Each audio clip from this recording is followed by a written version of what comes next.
प्रभु यीशु मसीह के नाम से इस सवेरे के समय में परमेश्वर को धन्यवाद देता हूँ।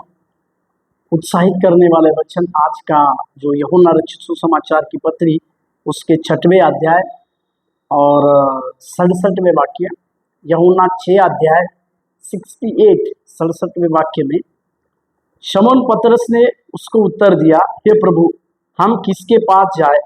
अनंत जीवन की बातें तो तेरे ही पास है। मेरे प्यारो, यूहन्ना का ये 6वां अध्याय कई एक बातों को हमें सिखाता है और इस यूहन्ना के 6वें अध्याय में कई एक बात हम देखते हैं। उसमें यीशु मसीह लोगों को जब इस प्रकार से कहते हैं कि जीवन की रोटी मैं हूँ, जो कोई जीवन की इस रोटी से खाएगा मैं और मेरा लहू पिएगा उसमें जीवन आएगा बोलकर इस बड़ी बातों को कहते हैं। परंतु यीशु मसीह का इस प्रकार से कहना अपने क्रूस की उस मृत्यु की बातों को याद दिलाने के बराबर था।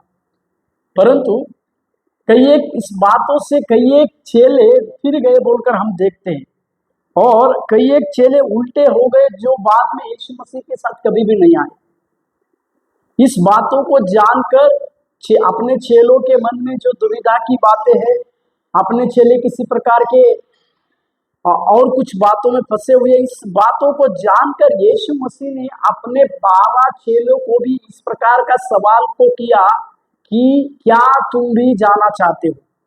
मतलब जो शिक्षा यीशु मसीह अपने चेलों को सिखा रहे थे, एक साधारण शिक्षा नहीं थी, वो कठिनाई की शिक्षा थी, वो कठिन शिक्षा थी। परंतु परमेश्वर यीशु मसीह उस चेलों को अपनी उस कठिन शिक्षा को और अच्छे से समझाने की बातों को कह रहे थे।